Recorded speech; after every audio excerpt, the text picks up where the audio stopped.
Assalamualaikum warahmatullahi wabarakatuh. Kembali lagi di YouTube channel saya. Pada kesempatan kali ini saya ingin menjelaskan tentang algoritma penjadwalan, yaitu shortest job first. Pada kali ini saya ingin menjelaskan terlebih dahulu apa itu shortest job first.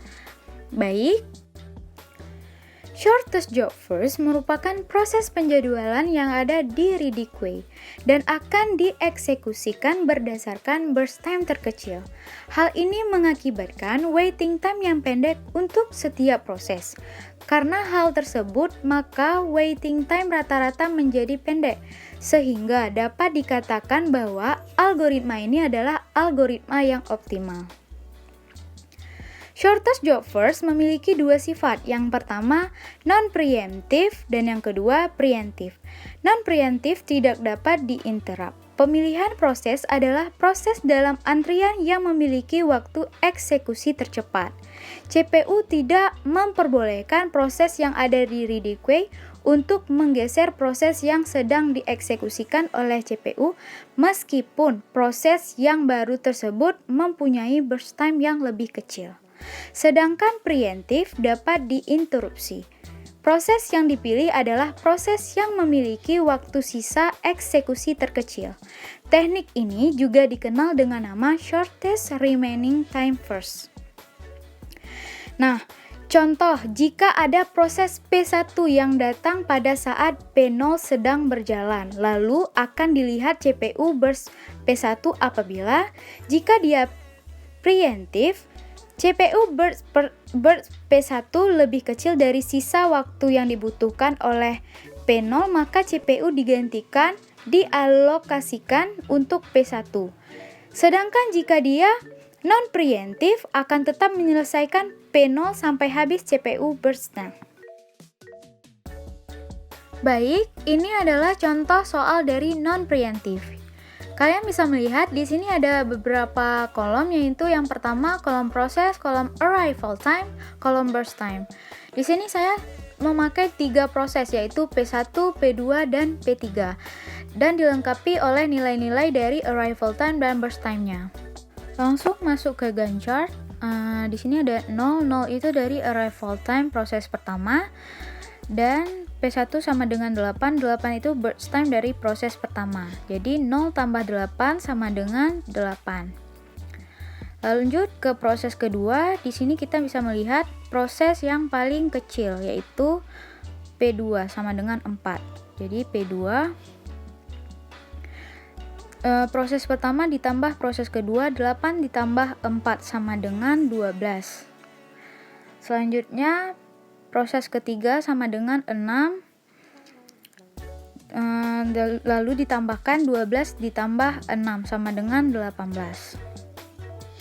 Jadi P1 sama dengan 0, 0 dikurang 0 sama dengan 0, itu kan proses pertamanya. Dan yang kedua, 8 dikurang 6 sama dengan 2. Sedangkan yang P3, 12 kurang 4 sama dengan 8. Jadi varying waiting time sama dengan 0,2 ditambah 8 sama dengan 10 dibagi menjadi 3. 3 itu dari proses sama dengan 3,33.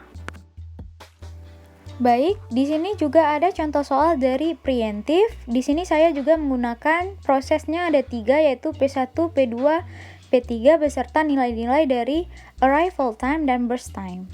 Di sini kita masuk ke Gantt chart. Mulai dari 0. 0 itu berasal dari arrival time dari proses yang pertama. Jadi proses pertama itu sama dengan 8. 8 itu burst time-nya. 0 lebih kecil dari 8, jadi 6.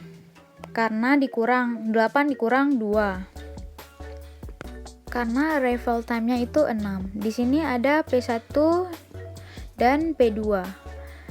Pilih yang paling terkecil, yaitu P1. Lanjut, 6 lebih kecil dari 2. 2 itu adalah proses dari P1. Lalu 6 lebih kecil dari 2, yaitu kalau dia false maka ditambahkan. dengan arrival time 6 ditambah 6 sama dengan 12. Lalu di sini ada proses 2 dan proses 3. Yang proses pertama tadi sudah selesai.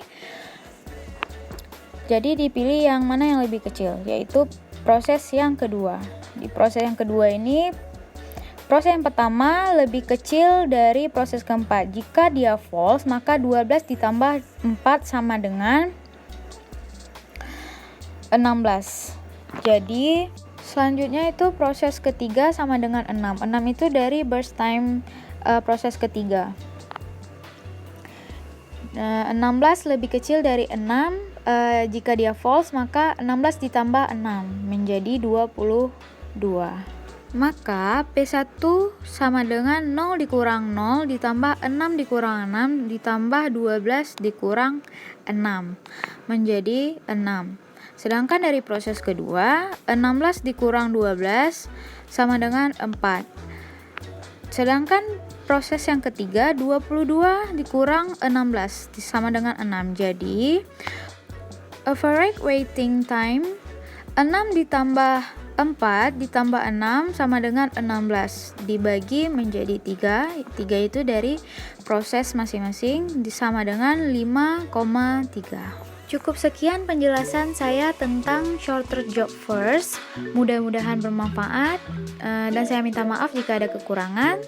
Terima kasih. Saya ucapkan Assalamualaikum warahmatullahi wabarakatuh.